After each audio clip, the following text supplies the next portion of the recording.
Perkenalkan, nama saya Jose Melara Sinaga dengan NIM 1031. Kali ini saya akan menjelaskan kegiatan kita pada praktikum kali ini untuk mengidentifikasi apa itu gonadosomatic index atau GSI dan juga hematosomatic index atau HSI beserta dengan mengecek perkembangan gonad ikan lele dengan metode ultrasonik. Sebelum ikan dibedah, ikan diidentifikasi melalui metode ultrasonografi. Ultrasonografi dipakai sebagai teknik non-invasif guna menentukan kondisi gonad ikan lele dengan menggunakan gelombang suara frekuensi tinggi yang dapat menembus jaringan lunak tanpa merusaknya.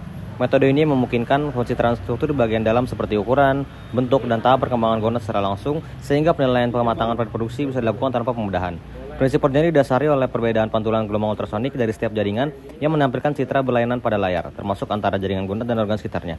Pada ikan lele, teknik ini menunjang penentuan jenis kelamin serta fase maturasi gonad dengan tingkat ketelitian yang tinggi jika operatornya tampil dalam membaca. Pemakaian USG turut menekan stres dan kematian sebab individu tidak harus disakrifikasi untuk pengamatan organ reproduksi. Pendekatan ini menunjang riset dan pengelolaan induk pada budidaya karena memungkinkan pemantauan berulang terhadap individu yang sama selama siklus reproduksi. Hepatosomatic index atau HSI adalah nilai rasio antara bobot hati dan bobot tubuh ikan yang dimanfaatkan untuk menilai kondisi fisiologis serta cadangan energi yang berperan dalam proses reproduksi. Gonadosomatic index atau GSI merupakan perbandingan bobot gonad terhadap bobot tubuh ikan yang digunakan untuk mengetahui tingkat perkembangan gonad ikan serta kematangan gonad ikan pada hati. Pada ikan lele, pengukuran HSI berfungsi untuk mengidentifikasi aktivitas metabolisme hati yang berkaitan dengan sintesis vitalogenin sebagai prekursor kuning telur. Nilai GSI mengalami peningkatan seiring pertambahan ukuran dan kematangan gonad sehingga sering dimanfaatkan sebagai indikator fase reproduksi.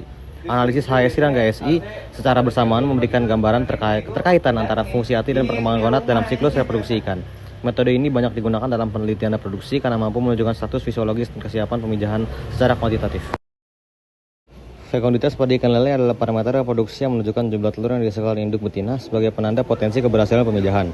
Nilai fekunditas berhubungan dengan tingkat kematangan gonad sehingga bisa dimanfaatkan dalam penentuan stadia perkembangan gonad. Induk dengan gonad lebih matang umumnya mempunyai jumlah telur yang lebih banyak dibandingkan induk dengan gonad yang belum berkembang optimal. Pengukuran fekunditas umumnya dilakukan bersamaan dengan pengamatan morfologi dan bobot gonad untuk menilai status reproduksi. Perbedaan fekunditas dapat dipengaruhi oleh faktor nutrisi, hormon, dan kondisi lingkungan yang berperan dalam proses pembentukan telur. Karena itu, fekunditas menjadi indikator penting dalam penilaian kesiapan induk lele untuk pemijahan pada kegiatan pembenihan.